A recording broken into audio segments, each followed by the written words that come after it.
Hello everyone, this is Satya Zanab and today I am going to talk about articles for class 9, 10th, 11th, 12th and this video is going to be important for all boards whether you belong to ICSE, ISC or CBSE or UP board. इस topic को मैं explain करने जा रही हूँ काजल त्यागी के कहने पर। अगर आपको भी कोई ग्रामर का टॉपिक अनक्लियर है कमेंट बॉक्स में लिख के ज़रूर बताइए। Now without wasting time let's get started. सबसे पहला क्वेश्चन है आर्टिकल्स क्या होते हैं, तो इसका आंसर है a and the are called articles. लेकिन क्या होते हैं से ये समझ में बिल्कुल नहीं आता कि आर्टिकल्स होते क्यों है। I am talking about articles का यूज़ क्या है। फाइन, तो इतना सभी को पता होता है कि a and the are called articles, लेकिन इससे ये जाहिर नहीं हो पाता, ये पता नहीं चल पाता कि हम आर्टिकल्स का यूज़ क्यों करते हैं। सेकेंड चीज़ ये है कि क्या ए एंड द का किसी सेंटेंस में जो हम बोलते हैं या जो हम लिखते हैं उसमें ए एंड द का यूज़ करना क्या कंपलसरी होता है। अगर हम ना यूज़ करें तो क्या चलेगा नहीं, तो यस बिल्कुल नहीं चलेगा। आपको ए एंड द का यूज़ करना ही पड़ता है बहुत सारी जगह पर कंपलसरीली। तो आज आपको ये सीखना है कि ए एंड द होते क्या है प्लस क्यों होते हैं एंड सारे यूजेस मैं इस वीडियो में कवर करूँगी। Let's get started. आर्टिकल्स का यूज़ किया जाता है नाउन्स को डिस्क्राइब करने के लिए, नाउन्स को डिनोट करने के लिए कि सेंटेंस में लिखा गया या जब सेंटेंस बोला जा रहा है उसमें यूज़ हुआ नाउन स्पेसिफिक है या पर्टिकुलर है, जनरल है, कॉमन है। इसके लिए किया जाता है आर्टिकल्स ए एंड द का यूज़।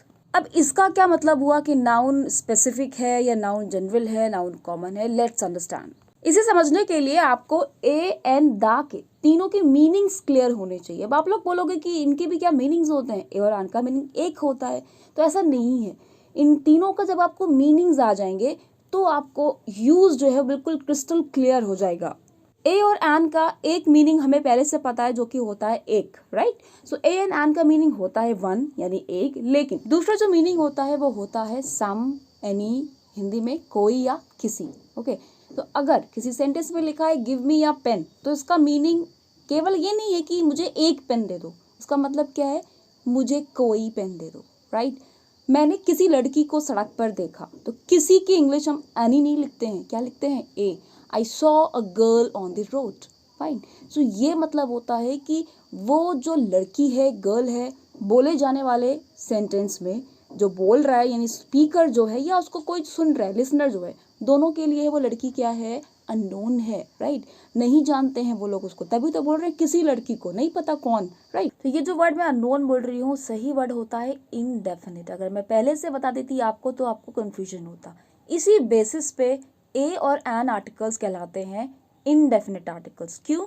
क्योंकि ये इनडेफिनिट नाउन्स को डिनोट करते हैं। इनडेफिनिट मतलब वो नाउन जो बोले जाने वाले इंसान के लिए या लिसनर के लिए कैसा है, अननोन है या वो पहले से उसको नहीं जानता है, राइट।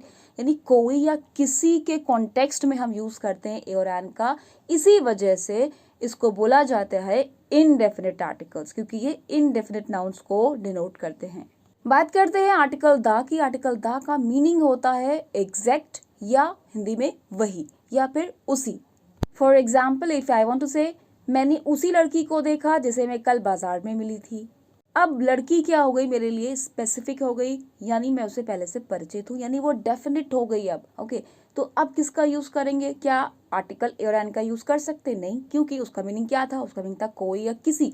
जबकि अब हम बोलना चाह रहे मैंने उसी लड़की को देखा, so I want to point out the same girl whom I saw, right. That means वो लड़की मेरे लिए क्या है, अब इनडेफिनिट नहीं रह गई, वो लड़की मेरे लिए क्या हो गई, डेफिनेट हो गई, यानी मैं उसे अनअवेयर नहीं हूँ, she is known to me. इसी वजह से हम यूज़ करते हैं I saw the girl whom I met in the bazaar or in the market yesterday। यानी दा का यूज़ किया जाता है जब बोला जाने वाला नाउन या लिखा जाने वाला नाउन कैसा हो, स्पेसिफिक हो यानी पर्टिकुलर हो यानी कि डेफिनेट हो। इस वजह से आर्टिकल दा को डेफिनेट आर्टिकल कहा जाता है। इसको क्यों डेफिनेट आर्टिकल कहा जाता है? क्योंकि ये डेफिनेट नाउन्स को डिनोट करते हैं। कुछ और एग्जाम्पल्स के जरिए समझते हैं। ही बॉट अ शर्ट यानी उसने कोई शर्ट खरीदी। He is wearing the shirt which he bought yesterday, वो वही शर्ट पहना है जो उसने कल खरीदी थी। दोनों सेंटेंसेस में आपको डिफरेंस समझ आ रहा होगा कि पहले वाले सेंटेंस में एक का मीनिंग निकल रहा है कोई, ओके, और जो सेकंड सेंटेंस है वहां मीनिंग निकल रहा है उसी या वही।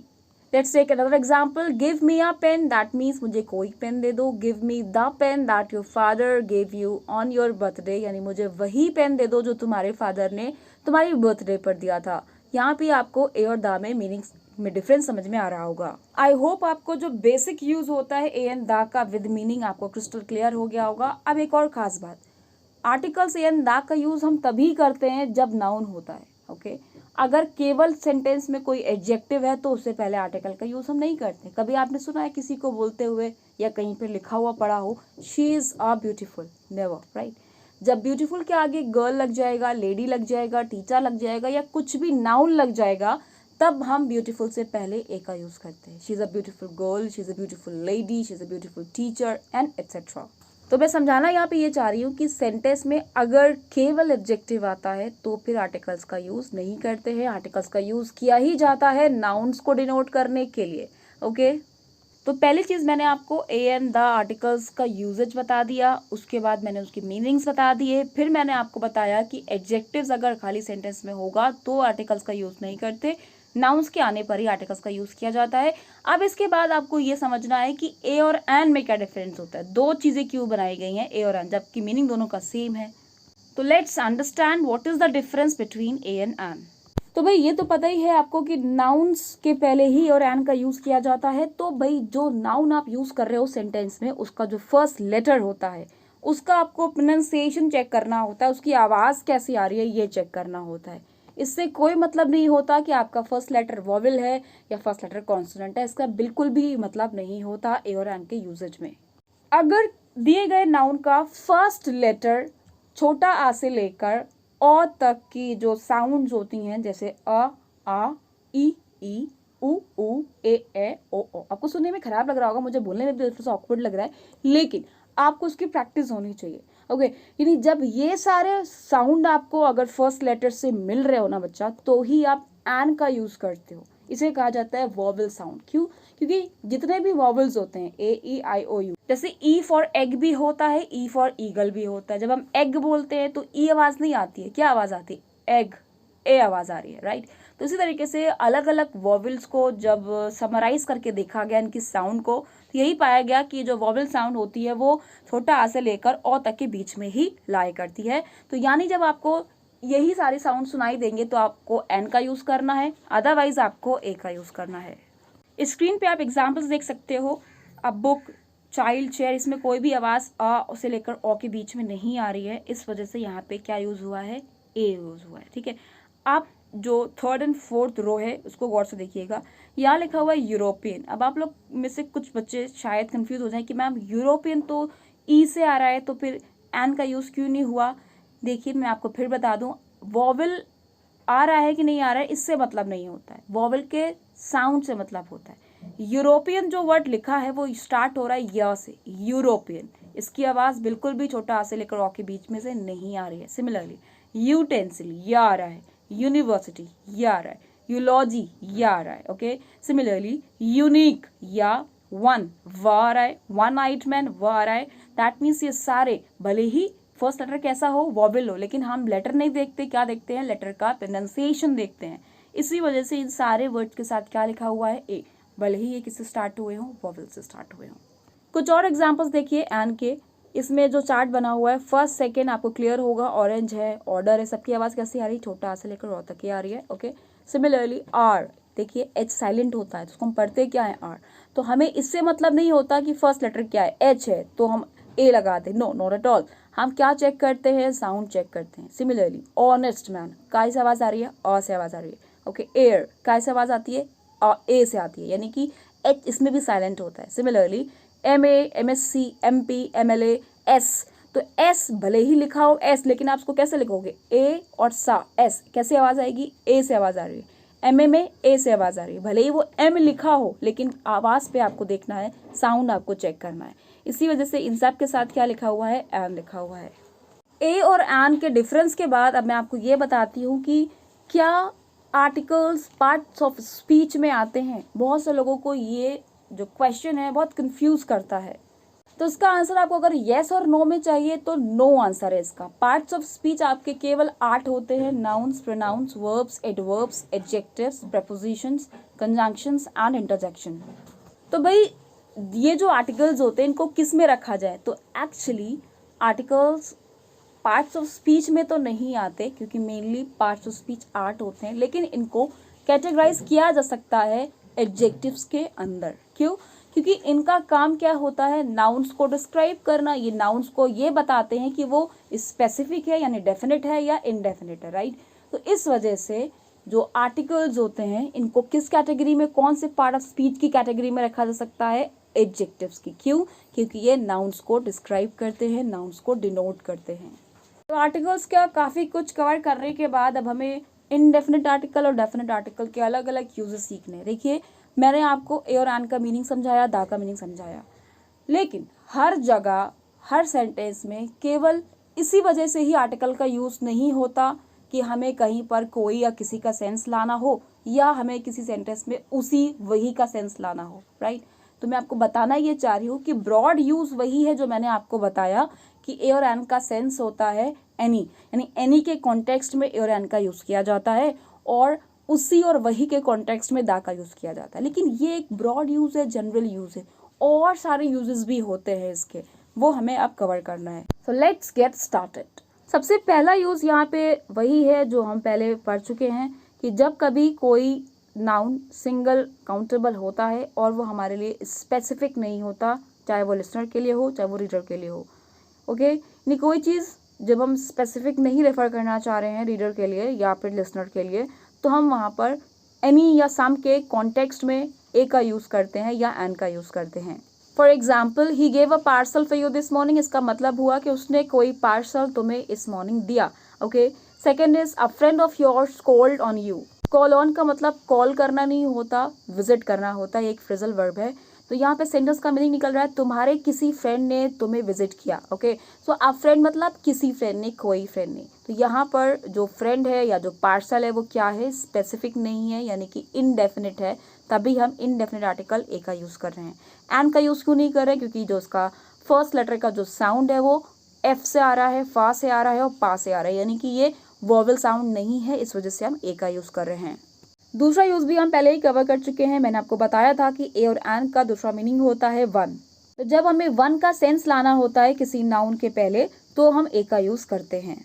For example, I bought a new house, मैंने एक नया घर खरीदा है। I ate an orange after lunch, मैंने लंच के बाद एक ऑरेंज खाया। तो दोनों जगह पे ए और एन का मीनिंग क्या निकल रहा है, वन। अब यहाँ नोट करके एक लाइन लिखी है, इसमें एक्सेप्शन बताया जा रहा है कि ये तो होता है कि आप ए और एन का यूज़ तब करिए जब आपको वन का सेंस लाना हो सेंटेंस में, लेकिन अगर हमें किसी सेंटेंस में मेनली यही बोलना है कि मेरे पास दो चीज़ें नहीं हैं, एक ही चीज़ है, तो वहाँ पर जब हम एक का सेंस लाना चाह रहे हैं, वन का सेंस लाना चाह रहे हैं, तो फिर आप ए का यूज़ नहीं कर सकते। ओके, आपको वन का ही यूज़ करना है। यानी आप नंबर में, नंबर ऑफ आइटम अगर आपके पास एक ही है, आप उसको पॉइंट आउट करना चाह रहे हो कि मेरे पास दो नहीं है एक ही है, तो इस तरीके के सेंटेंस में फिर आप ए नहीं यूज़ करोगे, क्योंकि ए का मीनिंग वन हो सकता है, लेकिन आप क्या यूज़ करोगे, वन का यूज़ करोगे। कैसे लिखोगे, I have one shirt not two. तो यहाँ पे अगर आप ए का यूज़ कर लोगे, I have a shirt not two, तो ये आपका गलत हो जाएगा।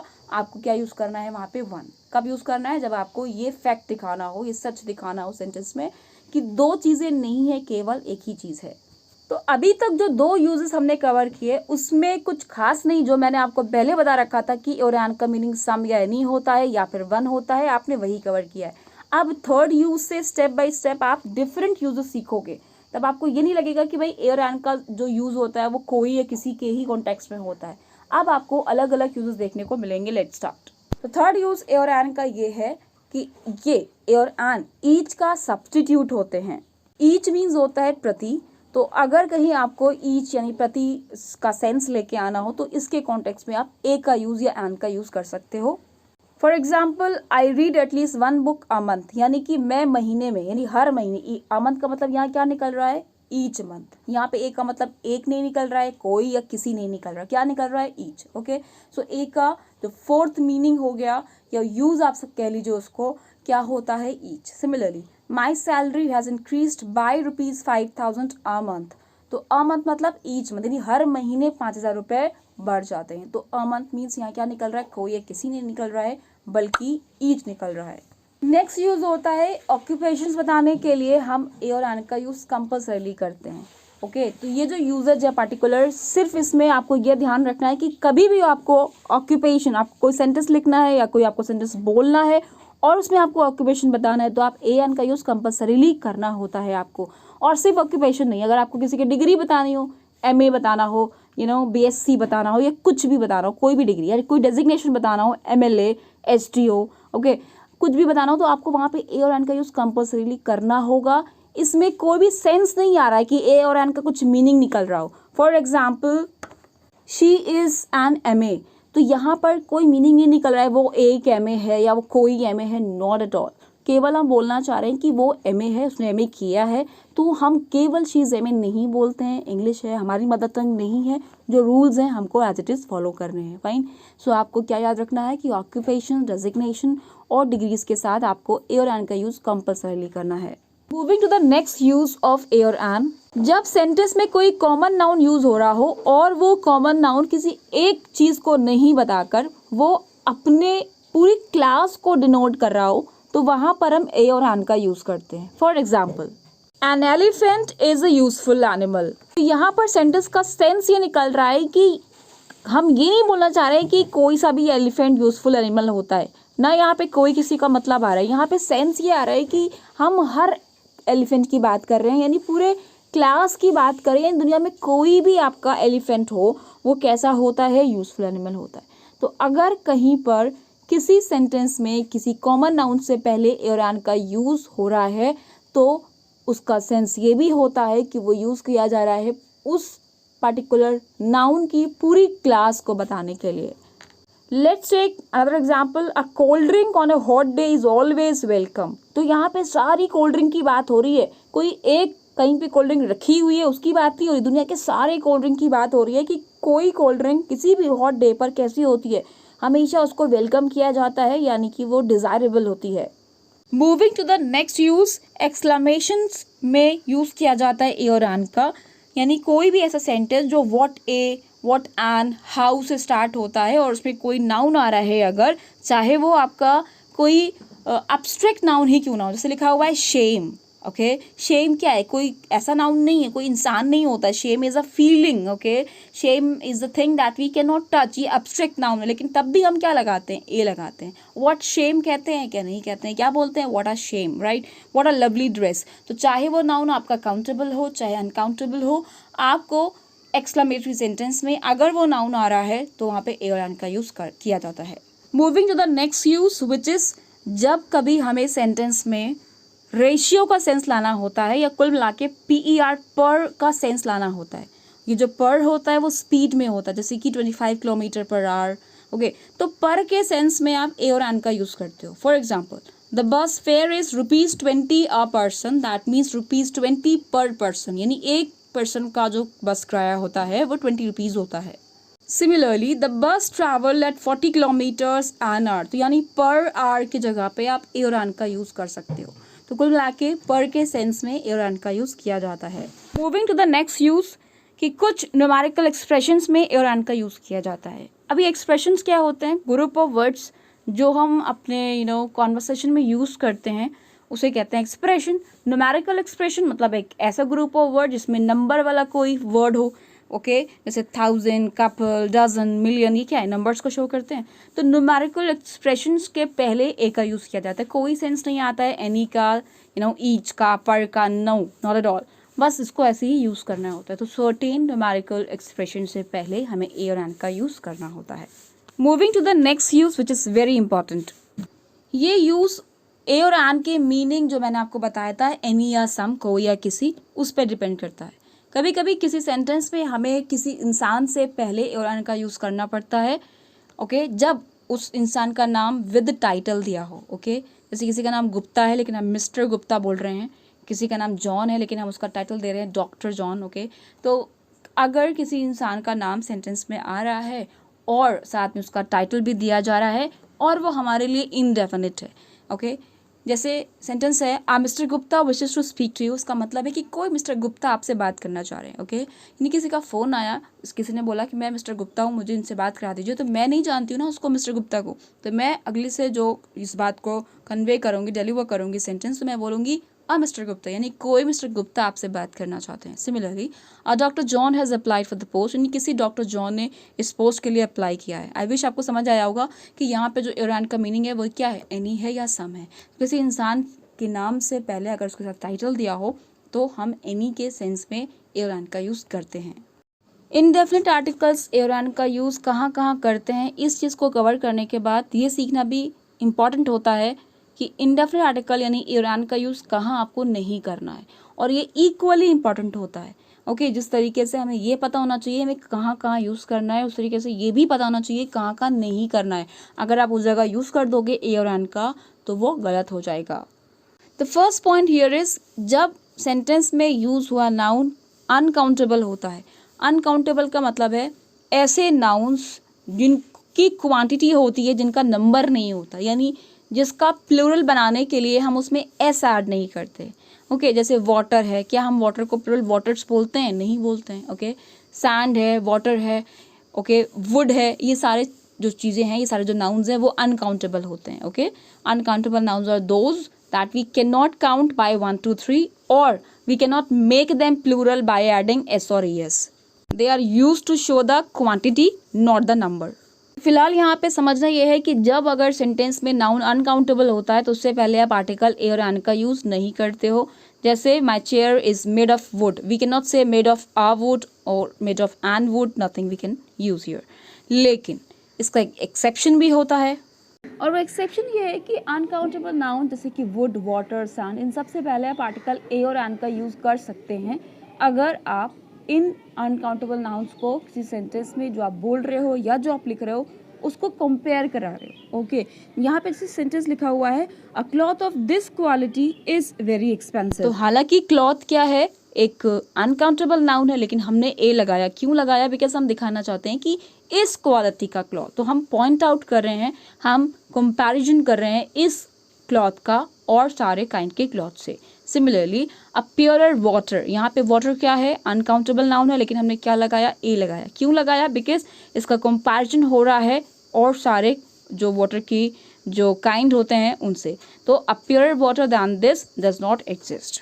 Moving to the next point, जब दिए गए सेंटेंस में कोई नाउन ऐसा हो कि वो किसी मील का नाम हो, जैसे डिनर, ब्रेकफास्ट या फिर लंच, ब्रंच एक्सेट्रा, इन सारे मील्स के पहले आप आर्टिकल्स का यूज़ नहीं करते हो। For example, we had breakfast at 7 o'clock, we can not say we had a breakfast, no. Okay, I had a dinner, no. Okay, I had dinner before going out, तो इन सबसे पहले भी किसका यूज़ नहीं किया जाता, आर्टिकल ए और एन का यूज़ नहीं किया जाता। अब इस पर्टिकुलर पॉइंट का भी एक एक्सेप्शन है कि अगर आप किसी भी मील का नाम यूज़ करना चाहते हो किसी सेंटेंस में, लेकिन आप केवल उस मील को मील नहीं बल्कि एक पार्टी के सेंस में बोलना चाह रहे हो, तो वहाँ पर आप आर्टिकल ए और एन का यूज़ कर सकते हो। For example, there is going to be a dinner for the old boys of the school, तो यहाँ पर बात हो रही है कि जो स्कूल के ओल्ड बॉयज़ हैं उनके लिए एक डिनर पार्टी ऑर्गेनाइज की गई है, डिनर होने जा रहा है। तो यहाँ पर डिनर केवल एक मील को नहीं पॉइंट आउट कर रहा है बल्कि एक पार्टी के सेंस में बोला जा रहा है जो कि ओल्ड बॉयज़ को दी जा रही है। इस वजह से यहाँ पे ए का यूज़ किया गया है। दैट मीन्स पार्टी के सेंस में आप किसी मील के आगे ए और एन का यूज़ कर सकते हो। नेक्स्ट पॉइंट में आपको ये समझाया जा रहा है कि जो इनडेफिनिट आर्टिकल ए और एन होते हैं इनका कुछ प्लूरल नहीं होता, प्लूरल नहीं एग्जिस्ट करता, लेकिन इनके प्लूरल का इक्विवेलेंट आप सम या फिर एनी ले सकते हो। For example, I saw a cow in the field, यहाँ पे काउ कितनी है, एक है। सेकेंड सेंटेंस लिखा हुआ है I saw some horses, okay, तो ए का plural some. Okay, similarly she ate an orange, she didn't eat any bananas, तो यहाँ पर एनी और सम को बताया जा रहा है कि ए और एन का ये प्लूरल माने जाते हैं। अब आप कंफ्यूज मत हो जाइएगा कि मैम आपने तो कहा था कि ए और एन का जो मीनिंग होता है वो सम और एनी होता है। तो ये सम का मीनिंग होता है कोई या किसी, एनी का मतलब होता है कोई या किसी, और सम और एनी को आप प्लूरल के सेंस में भी यूज़ कर सकते हो। जैसे कुछ लड़कियां, तो some girls, okay, any bananas, कुछ बनानास, फाइन। तो ये प्लूरल माना जाता है उसका। लेकिन जो मीनिंग मैंने आपको बताया वो बताया था कोई या किसी, तो कोई या किसी की इंग्लिश भी क्या होती है, सम या एनी होती है। ओके, तो कंफ्यूज मत होइएगा। और सम और एनी में डिफरेंस इतना होता है कि सम यूज़ होता है किसी अफर्मेटिव सेंटेंस में और एनी यूज़ होता है किसी नेगेटिव सेंटेंस में। आप देख सकते हो डिडंट ईट लिखा है, यानी कि नेगेटिव सेंटेंस है तो एनी यूज़ हुआ है, और पॉजिटिव सेंटेंस में सम यूज़ हुआ है। इस टॉपिक को कवर करने के बाद अब मैं कवर करूंगी little, a little, the little और few, a few, the few में क्या डिफरेंस होता है। सबसे पहले आपको लिटिल और फ्यू में डिफरेंस समझना चाहिए। Little is used for uncountable nouns while few is used for countable nouns. Countable uncountable आप सभी को पता होगा। वाटर इज अनकाउंटेबल, तो वाटर के आगे आप फ्यू नहीं यूज कर सकते हो, लिटिल यूज करोगे। सिमिलरली अगर पेंसिल्स हैं तो पेंसिल्स क्या है आपकी काउंटेबल है तो आप फ्यू यूज करोगे। ओके, तो जब नंबर की बात करते हैं, संख्या की बात करते हैं तो वहाँ फ्यू का यूज करते हैं। और अगर हम किसी क्वांटिटी की बात कर रहे हैं, ऑयल है, टी है, वाटर है, तो इन सब के लिए हम लिटिल का यूज करते हैं। तो लिटिल और फ्यू में क्या डिफरेंस है वो आपको क्लियर हो गया कि अनकाउंटेबल के लिए आप यूज करते हो लिटिल और काउंटेबल के लिए आप क्या यूज करते हो, फ्यू। अब आपको मैं ये समझाऊंगी कि little, a little, the little में क्या डिफरेंस होता है। Few, a few, the few आपको अपने से क्लियर हो जाएगा। तो ये तो आपको क्लियर है कि लिटिल का यूज किया जाता है अनकाउंटेबल नाउन्स की क्वांटिटी को शो करने के लिए। अब दिए गए सेंटेंस में जो भी हम अनकाउंटेबल नाउन यूज कर रहे हैं, चाहे वो आपका नॉलेज हो या वाटर हो या कोई और अनकाउंटेबल नाउन हो, अगर वो जो क्वांटिटी हम बताना चाह रहे हैं उस अनकाउंटेबल नाउन की वो बिल्कुल ना के बराबर है तो हम यूज करते हैं little. For example, little did they know of the danger, यानी वो खतरे के बारे में बिल्कुल ना के बराबर जानते थे। उसका मीनिंग ये निकल रहा है कि they did not know of the danger, यानी कि वो खतरे के बारे में बिल्कुल भी नहीं जानते थे। तो ना के बराबर का जो सेंस होता है वो हम लिटिल के जरिए यूज करते हैं। ओके, तो इस तरीके से लिटिल का मीनिंग क्या हुआ, हार्डली एनी, और हिंदी में कह सकते हैं ना के बराबर। लेकिन अगर लिटिल के पहले ए का यूज करते हैं, ए लिटिल, तो जो क्वांटिटी होती है वो थोड़ा सा पॉजिटिव सेंस में हम बोलने लगते हैं कि इतना क्वांटिटी हालांकि अभी भी कम है लेकिन ना के बराबर नहीं है, काम चल सकता है। तो जब ऐसा सेंस आ रहा है सेंटेंस में, यानी क्वांटिटी इतनी है अनकाउंटेबल नाउन की कि काम चलाया जा सकता है। ओके, पॉजिटिव सेंस है, सम का सेंस आ रहा है, यानी कुछ है अमाउंट, अभी ऐसा भी नहीं बिल्कुल ना के बराबर हो, तो उस सेंस में आप यूज करते हो a little. For example, a little water was available after the drought. यहाँ पर बात बताई जा रही है कि ड्रॉट मतलब सूखा पड़ने के बाद थोड़ा बहुत पानी था। ओके, तो यानी जो क्वांटिटी है हालांकि कमी है, बहुत ज़्यादा क्वांटिटी नहीं है, लेकिन ना के बराबर नहीं है। ओके, तो जब ना के बराबर नहीं है कोई चीज़, थोड़ी बहुत है, तो वहाँ पे यूज़ किया जाता है अ लिटिल का। अब बात करते हैं द लिटिल कब यूज़ किया जाता है। द लिटिल का यूज़ किया जाता है जब किसी सेंटेंस में हमें जो क्वांटिटी हमारे पास है, हालांकि वो स्मॉल ही है, क्वांटिटी अभी बड़ी नहीं है, क्वांटिटी छोटी ही है, कमी है क्वांटिटी हमारे पास, बहुत कम कोई चीज़ अवेलेबल है, लेकिन हम उसके एक पूरे अमाउंट की बात करना चाह रहे हैं, होल ऑफ इट की बात करना चाह रहे हैं। For example, the little water available after the drought was given only to children. तो यहाँ पर पानी की क्वांटिटी को नहीं बहुत ज़्यादा स्पेसिफाई किया जा रहा है, बताया ये जा रहा है कि जितना भी पानी था, जितना भी कम पानी था, वो सब उठा के किसको दे दिया गया, चिल्ड्रन को। ओके, तो हमेशा ध्यान रखिए जब किसी चीज़ की क्वांटिटी कम है लेकिन हम होल ऑफ इट की बात करना चाह रहे हैं कि हमें क्वांटिटी हालांकि कम थी लेकिन पूरा उठा के कहीं दे दिया या कहीं यूज़ में ले आए, इस तरीके का सेंस में आप यूज़ करते हो द लिटिल का। ओके, इस तरीके से मैंने आपको बताया कि लिटिल का मीनिंग होता है ना के बराबर, यानी हार्डली एनी। अ लिटिल का मतलब होता है सम, पॉजिटिव सेंस, यानी कि इतना कम है कि आपका काम चल सकता है। तब पॉजिटिवली आप जब कोई चीज़ को बताना चाह रहे हो उस सेंस में यूज़ किया जाता है a little. Fine. Similarly the little का यूज़ किया जाता है जब क्वांटिटी कम हो लेकिन पूरी की पूरी क्वांटिटी को एक साथ डिनोट किया जा रहा हो कि उसको उठा के कहीं दे दिया गया या उसको यूज़ में ले आया गया। ओके, तो वहाँ पे यूज़ होता है द लिटिल का। सेम डिफरेंस होता है few, a few, the few में। फ्यू मतलब ना के बराबर, जिस तरीके से लिटिल का मतलब ना के बराबर था। अ फ्यू का मतलब क्या हो जाएगा, सम, जिस तरीके से अ लिटिल का मतलब था सम, स्मॉल अमाउंट।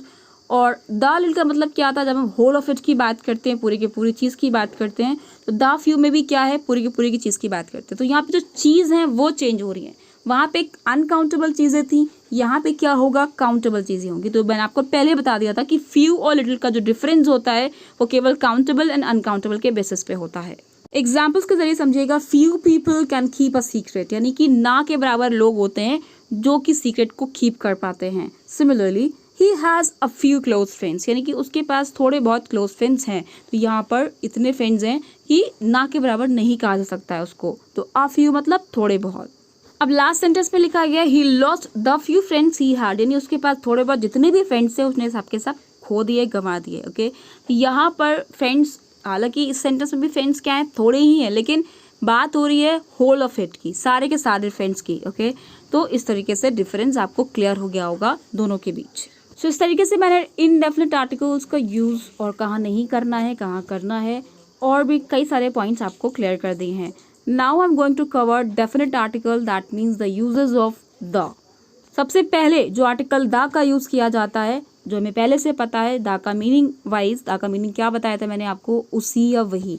तो यानी जब नाउन हमारे लिए नोन होता है, यानी डेफिनेट होता है, चाहे वो रीडर के लिए हो, पढ़ने वाले के लिए हो, चाहे वो सुनने वाले के लिए हो। जैसे the shirt I am wearing, यानी जो शर्ट मैं पहना हुआ हूँ, was gifted bye my cousin.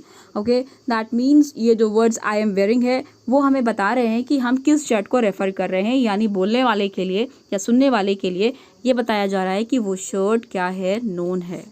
Second use होता है कि ऐसी सारी चीज़ें जो एग्जिस्टेंस में एक होती हैं, सिंगल होती हैं, उनके लिए दा का यूज़ किया जाता है। यहाँ पे कोई सेंस नहीं होता वही का, उसी का, नो नॉट एट ऑल। ये सारे यूजेस अब आप जो पढ़ने जा रहे हो कंपल्सरीली आपको करना ही करना होता है as it is, without any school of thought of yours. तो इस तरीके से सेकेंड पॉइंट में हमने कवर किया कि अगर कोई चीज़ एग्जिस्टेंस में एक होती है, जैसे सन है, सी है, ओके, तो उनके आगे आप क्या लगाओगे, आर्टिकल दा का यूज़ करोगे। तो मून, जितने भी आपके हेवनली बॉडीज होती हैं सब एक ही एक हैं, तो वहाँ पे आप क्या यूज़ करते हो, दा का। तीसरे यूज़ में आपको ये समझाया जा रहा है कि कभी कभी किसी सेंटेंस में जो आर्टिकल दा का यूज़ किया जाता है वो ये बताने के लिए किया जाता है कि रीडर के लिए या लिसनर के लिए वो जो नाउन है जिससे पहले हम दा यूज़ कर रहे हैं वो उसके लिए अननोन नहीं है, नोन है, स्पेसिफिक है।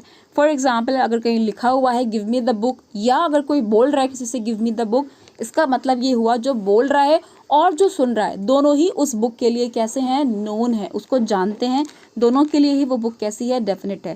ब्रैकेट में दिया गया है कि हो सकता है the book we are talking about which you borrowed etcetera, यानी जो तुमने मुझे उधार दी थी, पढ़ने के लिए दी थी, या तुमने जो मुझे गिफ्ट करी थी, कुछ भी हो सकता है, सेंस कुछ भी हो सकता है। ओके, दोनों के बीच जो ये बोल रहा है और जो ये सुन रहा है। Second example is the office closes at 6, जिसने भी ये सेंटेंस बोला है उसने उसी से बोला होगा जो उस ऑफिस को पहले से जानता होगा। ओके, यानी the one we are in, यानी जिस ऑफिस में हम काम करते हैं या जहाँ मैं काम करता हूँ, जहाँ हम जा रहे हैं। ओके, तो इस तरीके से ऑफिस जिस के बारे में यहाँ बात हो रही है वो कैसा है, स्पीकर के लिए भी और लिसनर के लिए भी नोन है। इस पर्टिकुलर पॉइंट को आप स्टोरीज वगैरह में भी देखते होंगे, जैसे लिखा रहता है कि किसी जंगल में कोई राजा रहता था, तो उसकी इंग्लिश लिखी होती है once there lived a king in a village. कोई गांव में या किसी गांव में या कोई राजा। ओके, तो कोई के लिए क्या यूज़ हो रहा है, ए। लेकिन अब हमें बोलना है कि उस राजा के 4 बेटे थे, तो अब हम दैट वगैरह नहीं यूज़ करते हैं, क्या यूज़ करते हैं, द। यानी कि पहली बार जब हम रीडर्स के लिए वो किंग कैसा था, वो अननोन था, हमें बताया गया कि किसी जंगल में कोई एक राजा रहता था, तो वहाँ पे अ किंग आया, अ विलेज आया। ओके, लेकिन सेकेंड लाइन में फ़ौरन क्या आने लगता है, द किंग हैड 4 सन्स। अब हमें बताना हो कि राजा का एक मंत्री था, तो the king had a minister.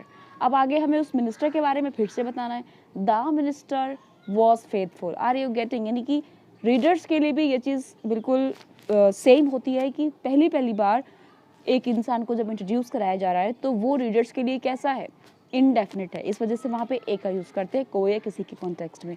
और जब रीडर को एक बार बता दिया गया राजा के बारे में, उसके बाद अब दोबारा बोला जा रहा है, तो उसके लिए क्या यूज़ किया जा रहा है, द किंग यूज़ किया जा रहा है। ओके, द मिनिस्टर यूज़ किया जा रहा है। Okay, moving to the next use which is very important. किसी भी एडजेक्टिव के आगे जब दा लग जाता है तो वो पूरे क्लास को शो करने लगता है। जैसे द पुअर का मतलब होता है पुअर पीपल, द रिच का मतलब होता है रिच पीपल। ओके, तो ये बात आप दूसरे तरीके से भी ध्यान रखना कि अगर आपको कहीं पे लिखना है गरीब लोग या अमीर लोग, तो यहाँ लोग की इंग्लिश पीपल नहीं लिखते हैं, कभी भी नहीं लिखते हैं। ओके, इसके लिए आर्टिकल दा का यूज़ किया जाता है। क्यों? क्योंकि जब आर्टिकल दा लग जाता है पुअर से पहले, तो इसी के अंदर छुपा होता है people. The poor itself means the poor people, the rich itself means the rich people. अंधे लोग द ब्लाइंड पीपल नहीं बोलते हैं, न लिखते हैं। Moving to the next use, जो कि आपको बचपन से पता होता है, ओशन, सीज और रिवर्स या डिजर्ट्स के आगे दा का यूज़ करते हैं। The Ganga, the bay of Bengal, the Thar, the Atlantic, इन सब के आगे दा का यूज़ किया जाता है क्योंकि ये यूनिवर्सल होती हैं, स्पेसिफिक होती हैं, एक होती हैं। ओके, इसके बाद का जो यूज़ है उसको आपको अच्छे से एज इट इज़ याद कर लेना है, इसमें कोई दिमाग नहीं लगाना है आपको। जितने भी कंट्रीज़ होते हैं उनके आगे दा का यूज़ नहीं करते हैं, जैसे कि द इंडिया, द चाइना नहीं बोलते हैं, लेकिन जिन कंट्रीज़ का नाम यूनाइटेड से स्टार्ट होता है उन सब के आगे दा का यूज़ किया जाता है। For example the United kingdom, the United Arab Republic, the United states of America. इसके बाद अगर कोई और एडजेक्टिव लगी हो किसी भी नाउन में, यानी कोई ऐसा कंट्री का नाम है जो दो वर्ड से मिला हो, एक वर्ड तो एडजेक्टिव हो, दूसरा नाम हो, जैसे कि नॉर्थ कोरिया, तो north is adjective, upper is adjective, great is adjective here, new is adjective here, इन सब के आगे आर्टिकल दा का यूज़ नहीं किया जाता है। फाइन। इसके अलावा वन वर्ड कंट्रीज कुछ हैं जिनको आपको याद ही रखना पड़ेगा, इनके पहले भी दा का यूज़ किया जाता है, the Congo, the Lebanon, the Netherlands. इसके अलावा नॉर्थ पोल, साउथ पोल जब आपको बोलना हो या आपको लिखना हो, उनके आगे हमेशा दा का यूज़ किया जाता है compulsorily. Moving to the next use, hotels, cinemas, theatres and ships के आगे भी दा का यूज़ किया जाता है, the Taj hotel, the PVR etcetera. Next use ये है कि ऑर्डिनल नंबर्स के आगे दा का यूज़ किया जाता है। ऑर्डिनल नंबर्स क्या होते हैं? ऐसे नंबर्स जो कि ऑर्डर बताते हैं, जैसे फर्स्ट, सेकेंड, थर्ड, फोर्थ, ये सारे जो वर्ड्स होते हैं इनको ऑर्डिनल नंबर्स बोलते हैं। ओके, तो इनके आगे दा का यूज़ करना कंपल्सरी होता है। क्यों होता है? बिकॉज ऑर्डर्स हम किसी का बता रहे हैं, फर्स्ट, सेकेंड, थर्ड, फोर्थ, तो स्पेशली हम किसी नाउन को डेफिनेट बता रहे हैं। The first thing that means पहली चीज़, the second summit that means second summit, right. So obviously क्योंकि ये जो ऑर्डर्स हैं ये एक डेफिनेट नाउन को शो करते हैं, इस वजह से इनके आगे दा का लगना कंपल्सरी होता है। नेक्स्ट यूज़ है कि सुपरलेटिव एडजेक्टिव जितने भी होती हैं, जैसे स्मार्टेस्ट, क्यूटेस्ट, मोस्ट ब्यूटीफुल, तो जिनके आगे मोस्ट का इस्तेमाल या लास्ट में EST यूज़ करते हैं, उन सारे एडजेक्टिव्स के डिग्रीज के पहले आपको दा का लगाना कंपल्सरी होता है। Okay, for example she is the most beautiful. Okay, आप ये नहीं बोल सकते she is most beautiful, no. Okay, इसका एक एक्सेप्शन भी होता है, बहुत ही ध्यान से समझिएगा। कभी कभी ये जो हम मोस्ट वर्ड यूज़ करते हैं ना, बहुत ध्यान से समझिएगा, मोस्ट वर्ड जो यूज़ करते हैं इसका जो सेंस होता है वो वेरी का होता है या फिर मेजॉरिटी का होता है। मतलब मोस्ट का यूज़ एक तो सुपरलेटिव डिग्री बनाने के लिए किया जाता है, सेकेंडली मोस्ट का यूज़ वेरी के सेंस में होता है। कैसे पहचानेंगे कि कब वेरी के सेंस में हो रहा है, कब सुपरलेटिव डिग्री के सेंस में हो रहा है? तो सेंटेंस से आपको समझ आ जाएगा, अगर किसी चीज़ के आगे मोस्ट लगा है और उसका कंपैरिजन किसी से नहीं हो रहा है, सीधे उसकी तारीफ हो रही है बस, ओके, उसको सिर्फ डिस्क्राइब किया जा रहा है, तो वहाँ पर मोस्ट का सेंस होता है वेरी का। आपके सामने एग्जाम्पल लिखा हुआ है, I find this story most interesting. So यहाँ पर उस स्टोरी को किसी से कंपेयर नहीं किया जा रहा है, केवल उसकी तारीफ की जा रही है कि मैंने उसकी स्टोरी को वेरी इंटरेस्टिंग पाया, तो वेरी के सेंस में हम मोस्ट का यूज़ करते हैं। तो इस सिचुएशन में, इस पर्टिकुलर केस में जब मोस्ट का सेंस वेरी होता है तो फिर आपको दा का लगाना कंपल्सरी नहीं होता है, इनफैक्ट दा का लगना गलत माना जाएगा। ओके, तो यहाँ पे हमने ये सीखा कि मोस्ट का यूज़ जब कभी भी आप सुपरलेटिव डिग्री के तरीके से करोगे और कैसे पहचानोगे, उस सेंटेंस में उस नाउन जिसके आगे मोस्ट लगा हुआ है का कंपैरिजन कई सारे लोगों से होगा। जैसे यहाँ पे लिखा हुआ है, of all the girls in the competition she is the most beautiful, तो शी का जो कंपैरिजन हो रहा है सारी लड़कियों से हो रहा है। ओके, आई विश आपको ये पॉइंट भी क्लियर हो गया होगा। Moving to the next use, ये जो नेक्स्ट यूज़ जे नंबर पे लिखा हुआ है ये बिल्कुल वही है जो मैं आपको पहले डी पॉइंट में कवर करवा चुकी हूँ, जहाँ मैंने बताया था आपको कि द पुअर का मतलब होता है पुअर पीपल। यानी अगर आप किसी एडजेक्टिव के पहले द का यूज़ करते हो तो वो सेंस देता है आपको पूरी कम्युनिटी का। Okay, the rich means rich people, the blind means blind people.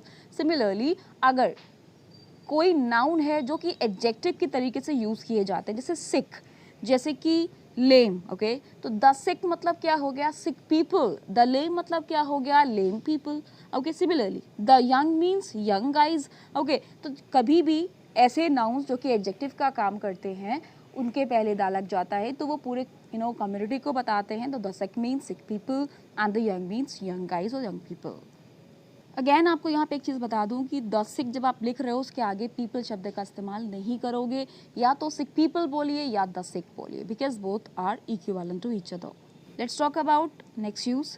यहाँ पर बताया जा रहा है आपको कि नेक्स्ट और लास्ट ये जो वर्ड्स होते हैं ये पार्टिकुलराइज करते हैं, यानी नेक्स्ट अगर आप किसी नाउन को बोल रहे हो तो इसका मतलब उसको आपने डेफिनेट बना दिया, जैसे next question, next girl, okay. Similarly last शब्द भी क्योंकि पार्टिकुलराइज करता है, इस वजह से इससे पहले द आर्टिकल का यूज़ करना कंपलसरी होता है। लेकिन इसका एक एक्सेप्शन है, बहुत ध्यान से समझिएगा। अगर ये जो नेक्स्ट वर्ड है किसी पीरियड को दिखाता है, पीरियड का मतलब वीक, डे, ओके, जिससे टाइम का पता चलता है, इसीलिए यहाँ पे पीरियड बोला जा रहा है उसको, तो उस सेंस में आप द नहीं यूज़ करोगे नेक्स्ट या लास्ट के आगे। जैसे लिखा हुआ है Jane got married last week, last के आगे क्या लगा हुआ है? वीक। वीक क्या है? सप्ताह, यानी कि हफ्ता, यानी कि पीरियड को शो कर रहा है, ओके। तो इसी तरीके से नेक्स्ट वीक के पहले भी उन्होंने दा नहीं लगाया, लास्ट वीक से पहले भी दा का यूज़ नहीं किया। तो कब लगता है? जब पीरियड के अलावा कोई और वर्ड हो, गर्ल हो, ओके, या फिर क्वेश्चन हो, आंसर हो, कुछ भी हो, उस सेंस में आप दा का यूज़ करोगे। दा लगाना कंपल्सरी होता है। और कब नहीं लगाओगे? जब पीरियड दिया गया होगा। नेक्स्ट यूज़ नंबर एल जो है वो सिमिलर है, जो मैंने इनडेफिनिट आर्टिकल का एक यूज़ आपको बताया था पीछे, जिसमें मैंने आपको बताया था an elephant is a useful animal. इस सेंटेंस में एन जो एलिफेंट है, ये जो एन दिखा रहा है वो पूरी क्लास को शो कर रहा है, यानी यहाँ पे केवल एक एलिफेंट की बात नहीं हो रही है बल्कि सारे एलिफेंट्स की बात हो रही है। यानी एन एलिफेंट जो लिखा मैंने, ये पूरी क्लास को शो कर रहा है, सारे एलिफेंट की बात कर रहा है। सिमिलरली आप दा के हेल्प से भी यही काम ले सकते हो, ओके। तो यानी सिंगुलर काउंटेबल नाउन के पहले जब आप दा का यूज़ करते हो तो वो पूरे क्लास ऑफ थिंग्स को शो करता है। यहाँ पे लिखा हुआ है the elephant lives longer than most animals, तो यहाँ पे सारे एलिफेंट की बात हो रही है, किसी पर्टिकुलर एलिफेंट की बात नहीं हो रही है। इसके बाद जो नेक्स्ट यूज़ है वो बताया जा रहा है कि ज़्यादातर जो न्यूज़पेपर्स वगैरह या ज़्यादातर जो मैगज़ीन्स वगैरह होती हैं वो अपने आगे दा कैरी करती हैं। इसका मतलब ये नहीं है कि हर मैगज़ीन के आगे दा लगा होता है। इसके लिए आपको अपडेट रहना पड़ेगा। बहुत सारे मैगज़ीन्स और न्यूज़पेपर्स ऐसे भी हैं जिनके आगे दा नहीं लगता, तो उसके लिए आप एक बार गूगल से अपडेट हो सकते हो। इतना टफ इशू नहीं है यहाँ पर, लेकिन जो कॉमन से न्यूज़पेपर्स हैं उनको आपको पहले से पता होना चाहिए। जैसे यहाँ पे लिखा हुआ the times of India, the latest weekly and so on. Fine. Next use जो है वो ये है कि जितने भी ऐसी बुक्स होती हैं जो वेल नोन होती हैं, अब वेल नोन बुक्स में ज़्यादातर रिलीजियस बुक्स ही आती हैं, लेकिन ऐसा नहीं है कि रिलीजियस बुक्स ही वेल नोन होती है, बहुत सारे बुक्स भी वेल नोन होती हैं। तो ऐसी बुक्स जो वेल नोन होती हैं, ज़्यादातर लोगों को पता होता है उसके बारे में, तो उसका मतलब वो कैसी हो गई? पार्टिकुलर हो गई। पर्टिकुलराइज करने के लिए दा का यूज़ किया जाता है, इस वजह से वेल नोन बुक्स के आगे दा का यूज़ किया जाता है। Next use is important. इसमें बताया ये जा रहा है कि अगर कोई प्रॉपर प्लूरल नाउन्स होते हैं, और स्पेशली उन प्रॉपर प्लूरल नाउन्स की बात हो रही है जो किसी नेशन से बनते हैं, नेशन के पीपल की बात हो रही है। जैसे इंडिया से बनता है इंडियन, ओके, चाइना से बनता है Chinese, similarly okay, English countries जितने भी हैं, इंग्लैंड से बनता है इंग्लिश। तो ऐसे जो नाउन होते हैं प्लूरल, ओके, इनके पहले दा का यूज़ करते हैं ताकि हम इससे लोगों को बता पाए, यानी कि नेशन के किसी भी राष्ट्र के लोगों को जिन वर्ड्स की हेल्प से एक्सप्रेस किया जाता है, इसके पहले दा का यूज़ करते हैं। जैसे इटालियंस, इंडियंस, ओके, तो दा इटालियंस लिखते हैं, कभी भी इटालियंस नहीं लिखा जाता है। सिमिलरली इंग्लैंड के लोगों के लिए क्या यूज़ करते हैं? द इंग्लिश यूज़ करते हैं। तो द इंग्लिश का मतलब कोई इंग्लिश लैंग्वेज की बात नहीं हो रही है, बल्कि यहाँ पे बात हो रही है अंग्रेज लोगों की। फाइन। लेकिन यहाँ पर आपको छोटी सी बात याद रखनी है कि अगर इन ऐसे वर्ड्स के आगे MEN लगा हुआ है तो फिर आप दा नहीं लगाओगे। जैसे लिखा हुआ है इंग्लिश मैन, तो ये मैन खुद ही लग गया यहाँ पे, इस वजह से दा का यूज़ नहीं होगा। केवल जब इंग्लिश लिखा है तो उसके पहले दा का यूज़ करते हैं, जिसका मतलब होता है the English man itself, okay. तो English man itself is equal to the English, okay. The French is equal to French man. तो अगर MEN लगा हुआ है तो फिर आप दा नहीं लगाओगे, ओके। द फ्रेंच का मतलब ही हो गया फ्रेंच पीपल या फ्रेंच मैन। द इंग्लिश का मतलब हो गया इंग्लिश पीपल या English man. Next use is also very very important. आपको पता है कि सुपरलेटिव डिग्री के पहले ही दा का यूज़ होता है, the most, the smartest, the cutest. लेकिन एक ऐसा कंस्ट्रक्शन होता है जिसमें हम लोगों को कंपैरेटिव डिग्री के पहले कंपल्सरीली दा का यूज़ करना होता है। वो होता है जब कभी भी आप छोटे छोटे दो एक्सप्रेशन से या छोटे छोटे दो क्लॉजेस की हेल्प से कंपैरिजन दिखाते हो। जैसे the more it rains the words the roads will be, जितनी ज़्यादा बारिश होगी उतनी ज़्यादा सड़कें खराब होगी। तो जितना ज़्यादा उतना ज़्यादा, जितना कम उतना कम। यानी जब कभी भी ऐसा सेंस आता है जो रेट की बात होती है किसी भी दो एक्शन के, या तो दो एक्शन आपस में डायरेक्टली प्रोपोर्शनल है या इनवर्सली प्रोपोर्शनल है, उनकी रेट की बात कर रही हूँ, तो उसके लिए आपको कंपैरेटिव डिग्री ही यूज़ करना होती है और साथ में दा का यूज़ करना होता है। नेक्स्ट एग्जाम्पल आप देख सकते हो, the older he gets the more difficult it is for him to find a job. As जितनी ज़्यादा बढ़ती जाती है उतना ज़्यादा डिफ़िकल्ट होता जाता है जॉब को फाइंड करना। फाइन, सो यहाँ पे क्या हो रहा है, रेट कंपेयर हो रही है, यानी किसी काम को करने की। फाइन, तो इस जगह पे आपको दा का यूज़ करना होता है एंड साथ में आपको कंपैरेटिव डिग्री ही लेनी होती है। दोनों बात ध्यान में रखिएगा। We can not say the most it trains, the oldest he gets, it will be absolutely wrong. Next use उन यूजेस में से है जो आपको रटना ही है। आपको पता होना चाहिए कि कुछ एक्सप्रेशंस ऑफ टाइम होते हैं जिनके साथ हम दा का यूज़ कंपल्सरीली करते हैं। In the morning we never say in morning, in afternoon, in evening, no, compulsorily we have to add the with these all expressions of time. और भी लिखे हुए हैं, आप इसको एक बार पढ़ लेना, इसको बार बार रिपीट करके अपनी प्रैक्टिस में लेके आओगे, आपको याद हो जाएगा। क्यों ऐसा मैं बोल रही हूँ, क्योंकि कुछ एक्सप्रेशंस ऑफ टाइम ऐसे होते हैं जो आर्टिकल दा का यूज़ नहीं करते हैं अपने साथ, जैसे last week, last month, last year, midnight, midday, noon, etcetera. तो ये चीज़ आपको याद करनी ही पड़ेगी। आर्टिकल दा के यूजेस सीखने के बाद ये सीखना भी बहुत इंपॉर्टेंट है कि आर्टिकल दा का यूज़ कहाँ नहीं करना है, और इस टॉपिक को बोला जाता है ओमिशन ऑफ आर्टिकल दा। ओमिशन का मतलब होता है निकाल देना, रिमूव करना, यानी किस केसेस में, किस सेंटेंस में आपको आर्टिकल दा का यूज़ नहीं करना है। That is very very important. So let's get started. सबसे पहले पॉइंट में बताया जा रहा है कि अगर सेंटेंस में कोई नाउन आप यूज़ कर रहे हो और वो नाउन प्लूरल है, जैसे यहाँ पे लिखा हो स्नेक्स, बाइसाइकिल्स, ओके, तो अगर इन प्लूरल नाउन्स का यूज़ आप इसलिए कर रहे हो क्योंकि आप उन प्लूरल नाउन्स के ज़रिए उसकी पूरी क्लास को शो करना चाहते हो, तो आप दा का यूज़ नहीं करोगे। जैसे स्नेक्स आर ऑफन डेंजरस, आप बताना ये चाह रहे हो कि स्नेक्स अक्सर डेंजरस होते हैं, यानी आप सारे स्नेक्स की पूरी क्लास की बात कर रहे हो कि कोई भी स्नेक हो सकता है, बाइसाइकिल्स, कोई भी बाइसाइकिल हो सकती है, ओके। तो यहाँ पे आप दा का यूज़ नहीं करोगे। क्यों नहीं करोगे? क्योंकि इससे पहले हमने सीख रखा है कि जब कभी भी किसी भी कॉमन नाउन से पहले हम दा का यूज़ करते हैं तो वो पूरी क्लास को दिखाता है। इसका मैंने आपको एक एग्जाम्पल भी दिया था, the elephant lives longer than most animals. यहाँ पे द एलिफेंट का मतलब क्या हो गया? Elephants, all elephants, right. तो या तो फिर आप सिंगुलर रख के उसके आगे दा का यूज़ करो तो आपका इक्विवेलेंट होंगे एलिफेंट्स के, राइट। सो अगर आप किसी प्लूरल नाउन के जरिए क्लास को शो कर रहे हो तो फिर आप दा का यूज़ नहीं करोगे। क्यों नहीं करोगे? क्योंकि दा का यूज़ तब करते हैं जब हमारा नाउन कैसा होता है? सिंगुलर होता है, okay. The elephant itself shows all elephants, right. Next point में बताया जा रहा है कि अगर सेंटेंस में अनकाउंटेबल नाउन है, आयरन है, वाटर है, हिस्ट्री, नेसेसिटी, ये सारे वर्ड्स अगर आ रहे हैं और इनका जो मीनिंग निकल रहा है वो जनरल मीनिंग निकल रहा है, यानी जो होता है वही मीनिंग निकल रहा है, तो इस सिचुएशन में, इस केस में आपको आर्टिकल दा का यूज़ नहीं करना है। जैसे लिखा है steel is made from iron, we can not say the steel is made from the iron, no. Similarly history के पहले भी दा का यूज़ नहीं किया गया है। क्यों? क्योंकि ये अनकाउंटेबल नाउन है। अनकाउंटेबल नाउन के अंदर अब्स्ट्रैक्ट नाउन्स भी आते हैं, यानी वो जो फीलिंग्स होती हैं हमारी, जिसको हम टच नहीं कर सकते, ये भी हमारे अनकाउंटेबल नाउन्स के ही कैटेगरी में आते हैं। तो इनके साथ भी आप दा का यूज़ नहीं करोगे। जैसे लिखा हुआ है necessity is the mother of invention, we can not say the necessity or the curiosity, it is wrong. जितने भी एब्स्ट्रैक्ट नाउन्स होते हैं उनके पहले भी दा का यूज़ नहीं होता। इस पॉइंट का एक एक्सेप्शन भी होता है, यानी एक सिचुएशन है जहाँ पे हम अनकाउंटेबल नाउन के पहले दा का यूज़ कर सकते हैं, और वो तब कर सकते हैं जब अनकाउंटेबल नाउन डिफाइन होता है। डिफाइन का मतलब क्या है? यानी उस अनकाउंटेबल नाउन को रेफर किया जा रहा है किसी बात की तरफ, किसी फैक्ट की तरफ। जैसे लिखा है the sweets we bought yesterday, तो यहाँ पर जो जनरली जो मिठाइयाँ होती हैं उनकी बात नहीं हो रही है, बल्कि वो मिठाइयाँ जो हमने खरीदी थी। तो ये क्या हो गया? डिफाइंड हो गया, यानी जो स्वीट्स हैं वो कौन सी स्वीट्स की बात हो रही है? जो हमने कल खरीदी थी। Similarly the paper in Norway, किस पेपर की बात हो रही है? पेपर्स अनकाउंटेबल नाउन, दा नहीं लगना चाहिए, लेकिन किस पेपर की बात हो रही है? नॉर्वे के, ओके। इसलिए यहाँ पे क्या आ सकता है? दा का यूज़ किया जा सकता है, ओके।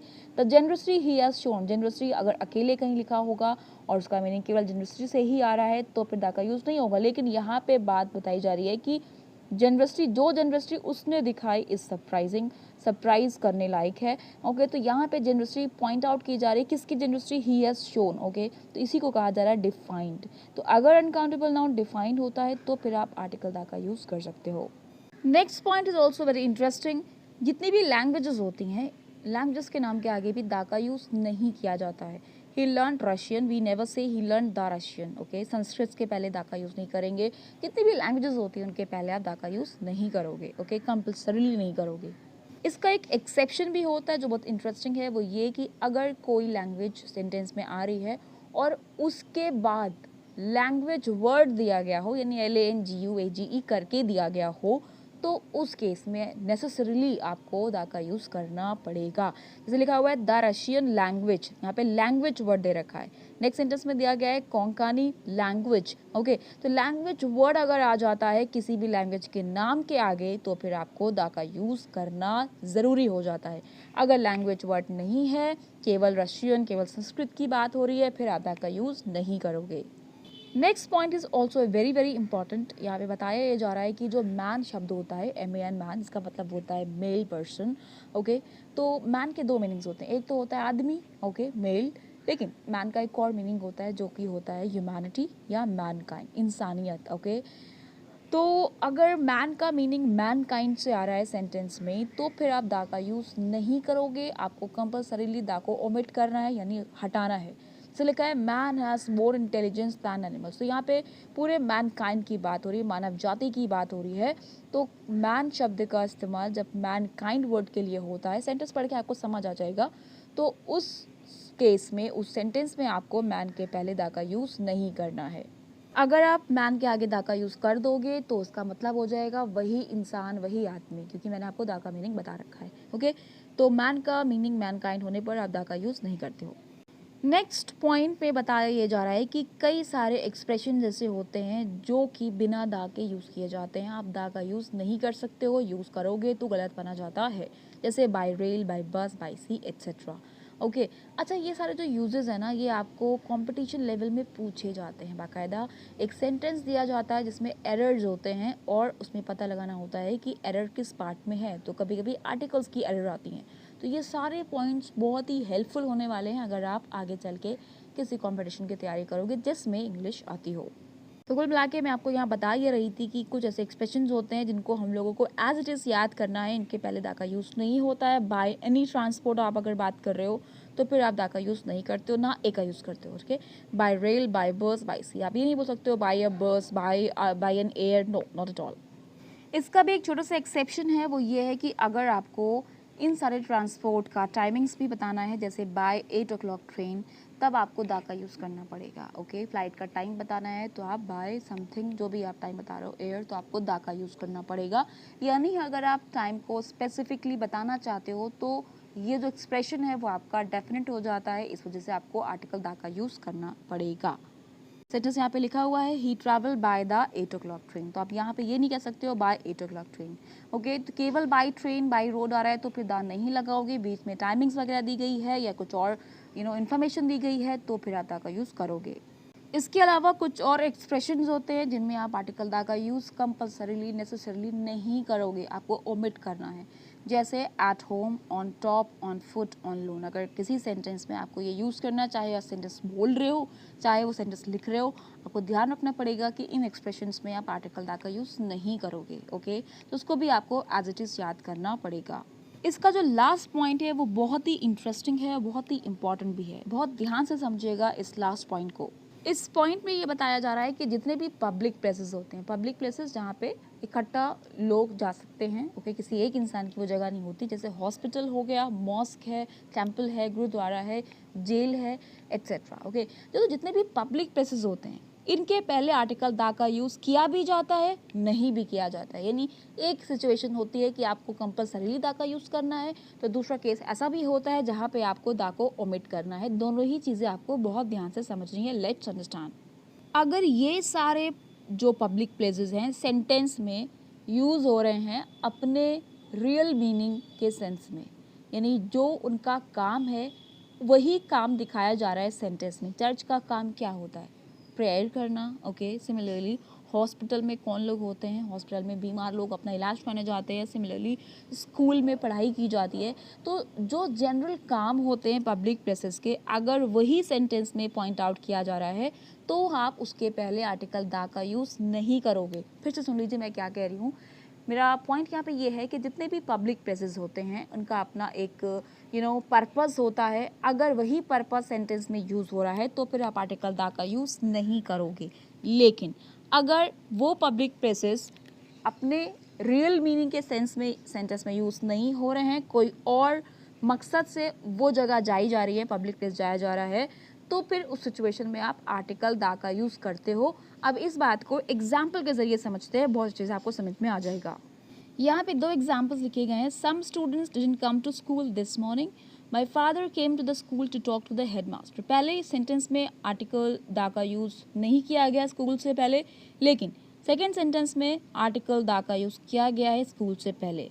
पहले सेंटेंस में बात बताई जा रही है कि कुछ स्टूडेंट्स इस मॉर्निंग स्कूल नहीं आए। तो स्टूडेंट्स जो स्कूल जाते हैं पढ़ाई के लिए ही जाते हैं, तो स्कूल का जो पर्पस होता है पढ़ाई का ही, वही इस सेंटेंस में शो हो रहा है, एक्सप्रेस हो रहा है। लेकिन सेकंड सेंटेंस में बोला जा रहा है my father came to school, यानी कि मेरे जो फादर हैं वो फादर स्कूल क्यों जाते हैं, पढ़ाई करने नहीं जाते हैं, ओके, हेडमास्टर से बात करने के लिए गए थे। तो उस केस में आप दा का यूज़ करोगे, ओके। आई विश आपको ये चीज़ क्लियर हो गया होगा कि यूजुअल जो पर्पस होता है, जैसे वर्शिप करने का, जैसे कुछ और करने का, अलग अलग प्लेस का अलग अलग होता है, तो अगर वही सेंस आ रहा है सेंटेंस में, तो फिर आप आर्टिकल दा का यूज़ नहीं करोगे। यूजुअल पर्पस से कुछ अलग सेंस आ रहा है तो फिर आर्टिकल दा का यूज़ करोगे। एक और एग्जाम्पल के ज़रिए आप समझिएगा, my brother is in hospital. इसका मतलब ये है कि ब्रदर हॉस्पिटल में है क्योंकि वो बीमार हो सकता है, ये सेंस आ रहा है, ओके। लेकिन अगर लिखा है my sister who is nurse is at the hospital, तो यहाँ पर सिस्टर बीमार नहीं है, वहाँ पे वो वर्क करती है, तो वहाँ पे आप क्या लिखोगे, एट द हॉस्पिटल।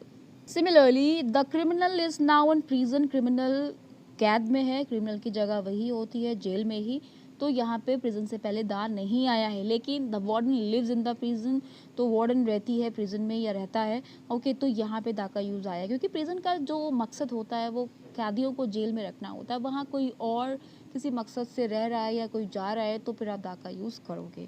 तो यूजुअल पर्पस से हट के बात होगी तो फिर आप आर्टिकल दा का यूज़ करोगे।